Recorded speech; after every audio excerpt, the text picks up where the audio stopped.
Hello everyone, कैसे हैं आप लोग। आशा करते हैं आप लोग सब स्वस्थ होंगे, मस्त होंगे और आप लोगों की तैयारी बहुत ही अच्छी तरीके से चल रहा होगा। पिछले क्लास में हम लोग राही कहानी को बहुत ही अच्छे तरीके से संपूर्ण टेक्स्ट को पढ़े थे। आज की इस वीडियो में हम लोग पढ़ने वाले हैं बंग महिला द्वारा रचित चंद्रदेव से मेरी बातें। बंग महिला की 2 कहानियाँ हमारे सिलेबस में लगे हुए हैं यूनिट 7 में। तो आज हम लोग इस छोटी सी कहानी चंद्रदेव से मेरी बातें कहानी को संपूर्ण रूप से पढ़ने वाले हैं। और अभी तक आप हमारे यूट्यूब चैनल यूआरपी क्लासेस को ज्वाइन नहीं किए हैं, सब्सक्राइब नहीं किए, सब्सक्राइब कर लीजिए और नोटिफिकेशन बेल को जरूर ऑन कर लीजिए ताकि आपको हमारी सारी वीडियो की नोटिफिकेशन मिलती रहे। तो फ्रेंड्स, जैसे कि आप लोगों को पता है कि हमारे इस चैनल में यूजीसी नेट के हिंदी साहित्य के ऊपर यूनिट 7 की सारी 21 कहानियों का संपूर्ण टेक्स्ट का सीरीज चल रहा है। चंद्रदेव से मेरी बातें जो कहानी है वो बंग महिला की है, जो हमारी यूनिट 7 में 2 कहानी इनकी लगी हुई है। पहली कहानी है चंद्रदेव से मेरी बातें, जो कि 1904 ईस्वी में प्रकाशित हुआ था। किसमें? सरस्वती पत्रिका में प्रकाशित हुआ था। बंग महिला का जन्म 1882 ईस्वी में हुआ। बंग महिला को राजेंद्र बाला घोष के नाम से भी जाना जाता है। तो कहानी की शुरुआत होती है, भगवान चंद्रदेव आपके कमलवत कोमल चरणों में इस दासी के अनेक बार प्रणाम। आज मैं आपसे 2-4 बातें करने की इच्छा रखती हूँ। क्या मेरे प्रश्नों का उत्तर आप प्रदान करेंगे? कीजिए, बड़ी कृपा होगी। देखो, सुनी अनसुनी सी मत कर जाना, अपने बड़प्पन की ओर ध्यान देना। अच्छा, कहती हूँ सुनो। ये जो कहानी है ये पत्रात्मक शैली में लिखा गया है।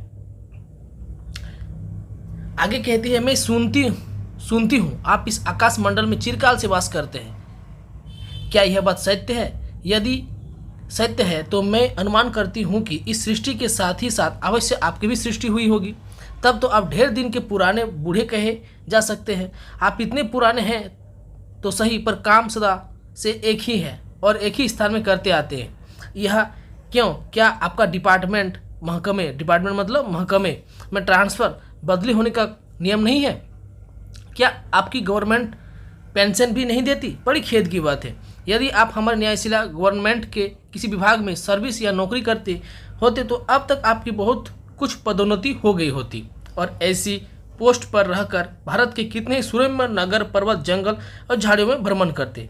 अंत में इस वृद्ध अवस्था में पेंशन प्राप्त कर काशी ऐसे पुनीत और शांति धाम में बैठकर हरि नाम स्मरण करके अपना परलोक बनाते। यह काशी का जिक्र है। ये सब बातें हमें नोट करना होगा। यह बड़ी भारी भूल हुई। भगवान चंद्रदेव, क्षमा कीजिए, आप तो अमर हैं। आपको मृत्यु कहाँ, तब परलोक बनाना कैसा? ओहो, देवता भी अपनी जाति के कैसे पक्षपाती होते हैं। देखो ना, चंद्रदेव को अमृत देकर उन्होंने अमर कर दिया। तब यदि मनुष्य होकर हमारे अंग्रेज अपनी जाति वालों का पक्षपात करे तो आश्चर्य ही क्या।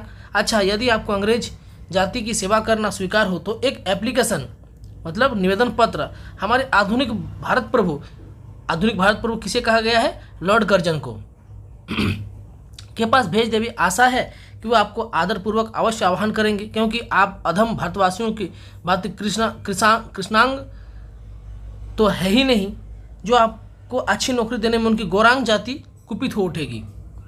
क्या कहा कि कृष्णांग तो है ही नहीं, गौरांग जाति कुपित हो उठेगी। और फिर आप तो एक सुयोग्य, कार्यदक्ष, परिश्रमी, बहुदर्शी, कार्यकुशल और सरल स्वभाव महात्मा है। मैं विश्वास करती हूँ कि जब लॉर्ड कर्जन हमारे भारत के स्थायी भाग्य विजेता बनकर आवेंगे तब आपको किसी कमीशन का मेंबर नहीं तो किसी मिशन में भर्ती करके वे अवश्य भेज देवेंगे, क्योंकि उनको कमीशन और मिशन दोनों ही अत्यंत प्रिय है। आपके चंद्रलोक में जो रीति और नीति सृष्टि के आदि काल से प्रचलित थे वही सब अब भी है, पर यहाँ तो इतना परिवर्तन हो गया है कि भूत और वर्तमान में आकाश पाताल का सा अंतर हो गया है। मैं अनुमान करती हूँ कि आपके नेत्रों की ज्योति भी कुछ अवश्य ही मंद पड़ गई होगी, क्योंकि आधुनिक भारत संतान लड़कपन से चश्मा धारण करने लगी है।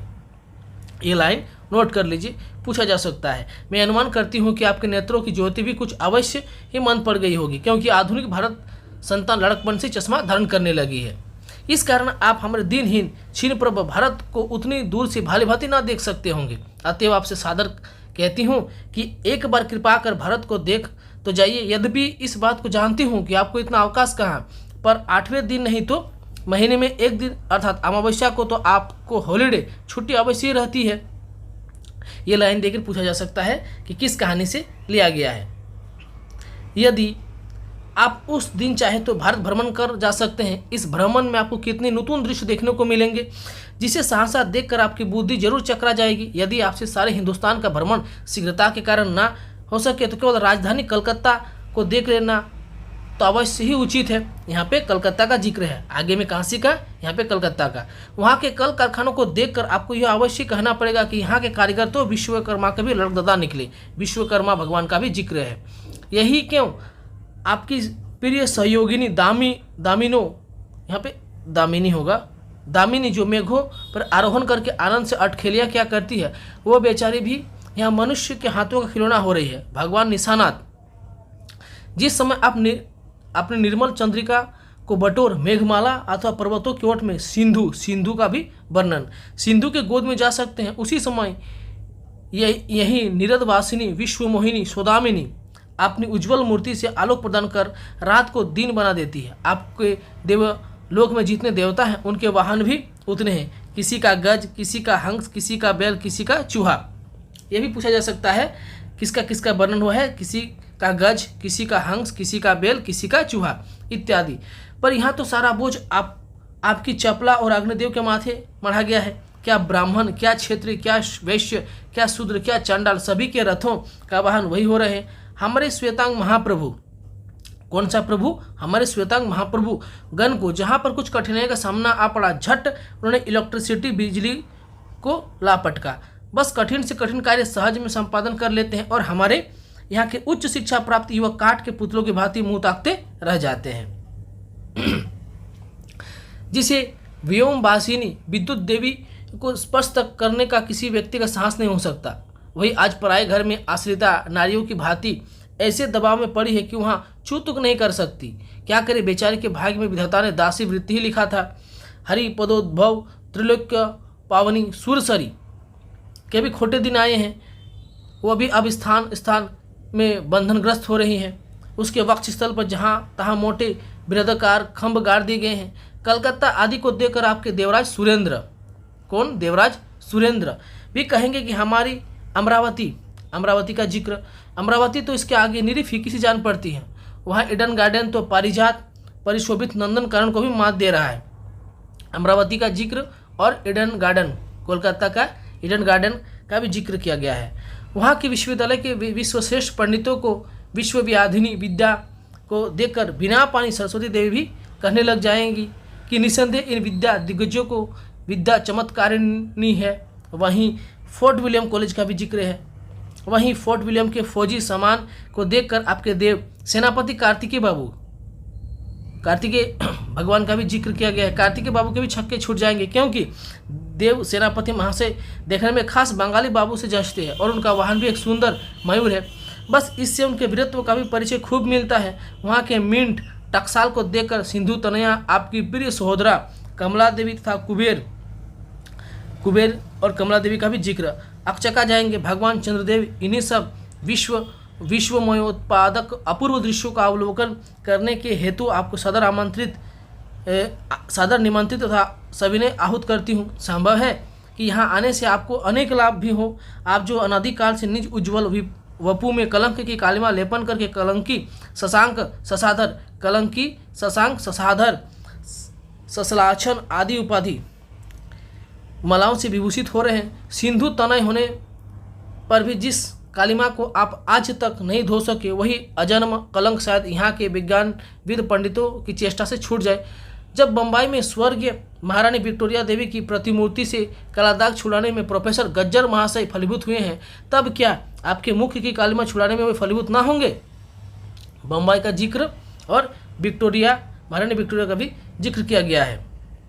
शायद आप पर यह बात भी अभी तक विदित नहीं हुई कि आप और आपके स्वामी सूर्य भगवान पर जब हमारे भूमंडल की छाया पड़ती है तभी आप लोगों पर ग्रहण लगता है। पर आपका तो अब तक वही पुराना विश्वास बना हुआ है कि जब कुटिल ग्रह राहु आपको निकल जाता है तभी ग्रहण होता है। पर ऐसा थोथा विश्वास करना आप लोगों की भारी भूल है। अतः हे देव, मैं विनय करती हूँ कि अब आप अपने हृदय से इस भ्रम को जड़ से उखाड़ कर फेंक दे।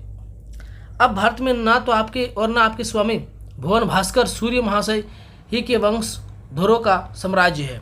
और ना अब भारत की वह साक्ष्य श्यामला स्वर्ण प्रसूता मूर्ति ही है। अब तो आप लोगों के अज्ञात एक अन्य द्वीपवासी परम शक्तिमान गौरांग महाप्रभु इस सुविशाल भारतवर्ष का राज वैभव भोग रहे हैं। अब तक मैंने जिन बातों का वर्णन आपसे स्थूल रूप में किया वह सब इन्हीं विद्या विशारद गौरांग प्रभुओं के कृपा कटाक्ष का परिणाम है। यूँ तो यहाँ प्रतिवर्ष पदवीदान के समय कितने ही विभिन्न राजाओं की सृष्टि हुआ करती है, पर आपके वंशधरों में जो 2-4 राजा महाराजा नाम मात्र के हैं वह भी काठ के पुतलों की भांति है। जिसे उन्हें उनके रक्षक नचाते हैं वैसे वे नाचते हैं। वे इतनी भी जानकारी नहीं रखते कि उनके राज्य में क्या हो रहा है, उनकी प्रजा दुखी है या सुखी। ये अंडरलाइन जहाँ जहाँ पे क्या हुआ वो लाइन पे ध्यान दीजिएगा। यदि आप कोई भारत भ्रमण करने को आए तो अपने फैमिली डॉक्टर धन्वंतरी महाशय, ये पूछा गया था, फैमिली डॉक्टर धन्वंतरी महाशय को और देवताओं के चीफ जस्टिस चित्रगुप्त जी को साथ अवश्य लेते आए। आशा है कि धन्वंतरी महाशय यहाँ के डॉक्टरों के सन्निकट चिकित्सा संबंधी बहुत कुछ शिक्षा लाभ कर सकेंगे। यदि प्लेग बीमारी का जिक्र किया गया है, प्लेग महाराज ईश्वर ना करे आपके चंद्रलोक या देवलोक में घुस पड़े तो वहाँ से उनको निकालना कुछ सहज बात ना होगी। यही जब चिकित्सा शास्त्र के बड़े बड़े प्रदर्शी उन पर विजय नहीं पा सकते तब वहाँ आपके देवलोक में जड़ी बूटियों के प्रयोग से क्या होगा। यहाँ इंडियन पिनल कोड का भी चर्चा किया गया है।